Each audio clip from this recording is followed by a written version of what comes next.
What's up, guys? Trinity here, and welcome to another Dance Talks episode. So, today I want to talk about a rather hot topic, and it's something that I feel may get a lot of people up in arms, possibly, but I think most of all, it will get a lot of people thinking. We have kept ourselves in this circular conversation and plan of action, or plan of inaction or ineffective action as it relates to Black women in professional dance.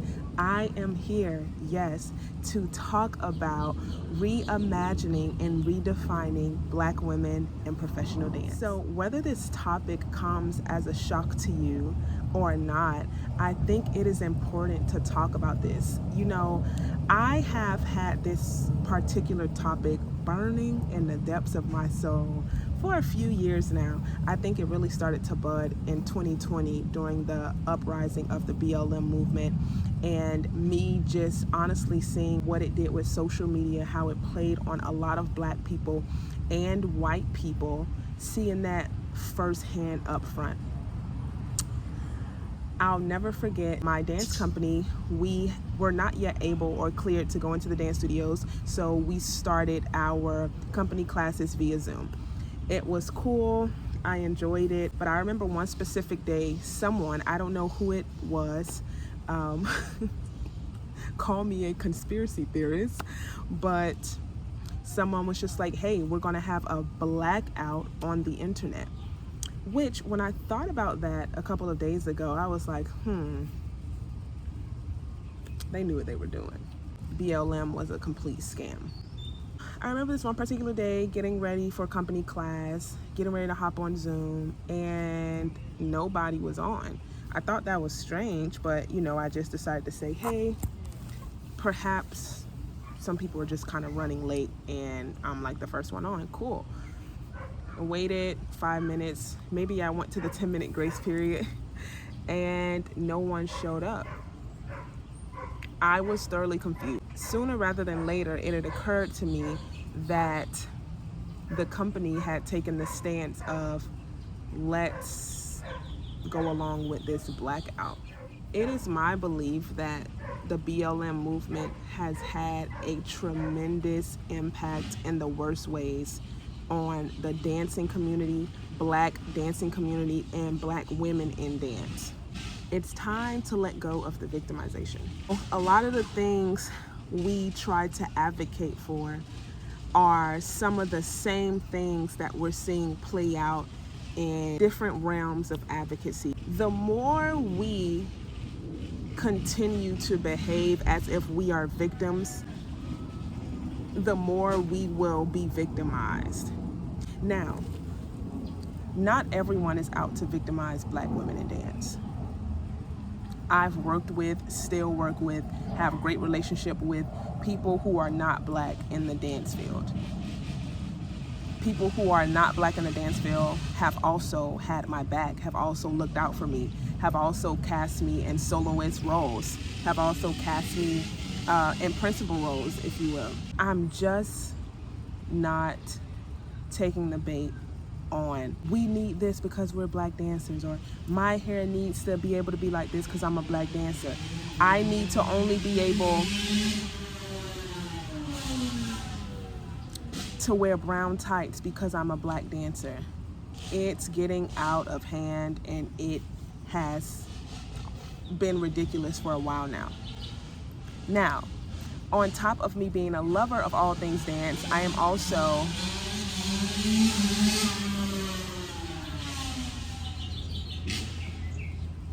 Lord, please make him stop going back and forth. I am also a huge dance history nerd. I've also had the opportunity to speak with and connect with dance legends, Misty Copeland, Dolores Brown, Raven Wilkinson, and so on and so on. My reason for noting that is because I want you to know that I am not oblivious to the history of bias and or shame and or ostracization of Black women in ballet and dance as a profession. However, I do understand that the things we continue to not riot for, but the things we continue to rally behind with the same conversation, with the same outcomes, nothing really changing. Black people only wanted to be in black dance spaces, but then say that we're not being accepted. We want things only for us and by us, and refuse to just walk in the beauty and the authenticity and the excellence that is a part of the craft, realizing that excellence knows no race. When we continue to do that, we keep ourselves on this hamster wheel. This victimization is honestly capping a lot of black dancers off at the knees. And honestly, this is something that I want to get across to younger black dancers. When you go to enter into your professional dance career with the race chip on your shoulder, I want you to know you've already capped yourself off. You've cut yourself off at the knees. In real life, I don't want to say no one cares about race, because there are some people who, are stuck in yesteryears. But the point, if we're redefining the black dancer and black women in professional dance, you should not care that much about race. You should not carry your race like you carry your dance bag. You should not carry your race as easily as you hold a conversation. You shouldn't, because the truth of the matter is, excellence knows no race, color, creed.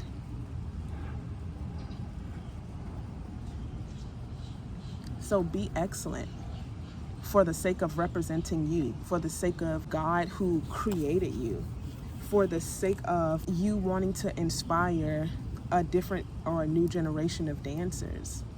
It is time out for the victim mentality. Year after year, the same conversation happens. How can we get more non-black people to look at black dancers, and how can we do X, Y, and Z, and everybody gets so hype about, oh my gosh, a black dancer on point with an afro. Who cares? It's about the work. And you know what? Just a pin right here, a lot of that advocacy behind like your phenotype, how you wear your hair, the color point shoes and the tights that you wear. And I'm not saying these things in and of themselves are bad, but I'm saying when it has nothing to do with the work, especially when we're talking about classical ballet, because when people be crying about wearing plaits and wearing all these different things and afros and classical ballet works, you should be ashamed of yourself. That's ridiculous. It just is what it is. But when we are relentlessly advocating for something that harshly goes against the tradition and the work, we have to ask ourselves, what exactly are we fighting for? There's a quote from Arthur Mitchell that says, "Let them see how beautiful you are." And he said this to a dancer that I know. She was one of his last muses, if you will. And they were doing a presentation in some local place in New York. And she was just doing a lecture demonstration, which was her and Mr. Mitchell. And he said, "Let them see how beautiful you are." All she was doing was walking into the space, presenting herself. But I took that quote and I brought it over into this dissertation that I have in my mind concerning redefining black women in ballet. Guys, I'm going to tell you, we do not have to fight for or prove things that have already been proven. There's this narrative out here. And again, we're not dismissing the fact that there are some people who are stuck in yesteryears, and some people who are racist, and some people who are biased just because you're black, or they think you're stupid just because you're black. They want to make racist comments just because you're black. I've dealt with it all, so I'm not just ranting. But there's this narrative that has brainwashed black dancers to think that they're out here trying to prove something that's already been proven over and over and over and over and over again. Arthur Mitchell, Stephanie Dabney, Lauren Anderson, Dolores Brown, Raven Wilkinson, Misty Copeland, Ashley Murphy, Catelyn Addison. I mean, come on. And then you know what happens when we become so fixated on race and we let people interview us and all they want to talk about is race, and the race is the driving point for everything, and the race also, you know, just kind of like causes this veil to be put over our actual talent and abilities. It kind of dims the great moments. When it's all about race, it takes away from the work.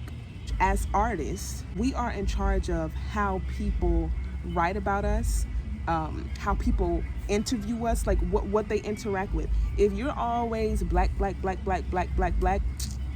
them people gonna black. And I'm not saying them people like, oh, I'm just like calling out a group of people. No, whoever them people are. And again, I'm not just saying this as a rant. I remember my second season with Columbia City Ballet. This journalist was looking for black ballet dancers. I didn't know until he reached out to me. I was amazed that he even found me, but that's how God works. And so anyway, we did a interview. I'll link it in the description. And one of the things he asked me is that, hey, you know, so do you feel like you have to work 10 times harder because you're black? And I told him, absolutely not. I love dance just as much as the next woman loves dance or the next man loves dance. Absolutely not. And again, this is my second season in the company. My first season, there was a lot of racial coloring. There was a lot of racial weird tension and a lot of things. I won't say a lot of things. There were things that were said that were very racially charged. But even though it was hard for me to adjust, I was the only black woman in the company. Even though historically the company has had black women, I never once felt like, oh my gosh, I have to work harder. Even my first season, I was cast in soloist roles. I never felt like I had to work harder. And you know, I don't know if dancers realize this or not, but when you get to a point where you feel like you're acting like a victim or you realize you're being a victim, trace it back to when you first started hearing people coach you about race. And I'm just gonna say this, a lot of HBCU culture teaches the students to prepare for racial disparities. Now there's one thing to be aware and to know the game, to know politics. I have a dear dance mentor. She was my first dance mentor and real dance teacher. I wouldn't say real because I had good dance teachers in middle school, but you know, who taught us the game, who taught us the politics, who taught us, you know, law, you know, as it relates to dance. And she doesn't have a rinky-dink resume. Okay, Ailey 2, legendary Danko doll. She worked on Cinderella with Brandy, Whitney Houston. She worked with Jimmy Truitt. You know, amazing. Amazing, right? So it's a difference between being informed and being coached and prepared to wear this racial chip on your shoulder. A lot of times HBCU culture does that. But even if you did not go to or graduate from an HBCU like I did, just telling the truth, y'all, you can be coached by your society, whether you're in your community, dance community, whether you're in close proximity or not, sometimes to wear this racial chip on your shoulder. And I'm going to tell you, especially for the younger dancers who want to have a professional career, even if you're in college, you've graduated college and you're getting into your professional dance career, it is not wise to take that racial undertone, even in your thought and in your heart. It is not wise to take that into your career. You stifle yourself. You limit yourself from getting into certain rooms. You limit yourself not only from getting into certain rooms, but having certain experiences, diverse experiences for diverse success. You really do. Have you ever heard, or have you yourself ever felt like, you know, you can't perform your best in an audition or whatnot because there's no one in the front of the room that looks like you? That isn't okay. Before Before I started my second season with Columbia City Ballet, I guested with Collage Dance Collective, and you know, everybody mostly looked the same. Everybody mostly looked the same in hue, you know, brown tights, brown shoes, skin tone, flesh tone tights and shoes. There's nothing wrong with that. Even if you're in a majority white company, there's nothing wrong with that, because sometimes you have works that calls for pedestrian-like costuming, or the flesh tone just looks better in like maybe contemporary works or neoclassical works or such. There's no harm in feeling like you have greater comfort to really dance out loud when someone at the front of the room or people at the front of the room look like you. But if you become crippled because no one at the front of the room looks like you, that's a problem, and that's a sure telltale sign that you have been bitten by the victimization bug, or you have idolized race. It does not help your career more than it hurts your career. It does not open up experiences for you more than it lessens experiences for you. It's 2024. You guys already know, I've told you in a few of my videos that I have a platform called the Dance Career Coach. It is a global network and platform of inspiration for dancers, and we are on a mission to build world changers through the art of dance. We help dancers through my premier coaching concept called Timeless Dance Gems to become valuable, visible artists, and also artists who hone in on longevity for their careers, because there's a way to create longevity for your dance career. I know not everyone has the same dreams for your career, but if you want to join that line with the, I was about to say Mae Jemison. Why? Mae Jemison. Judith Jamisons, Daniela Marusatis, Arthur Mitchell, the Alvin Ailey's, the Linda Celeste Sims, come on, give it to me.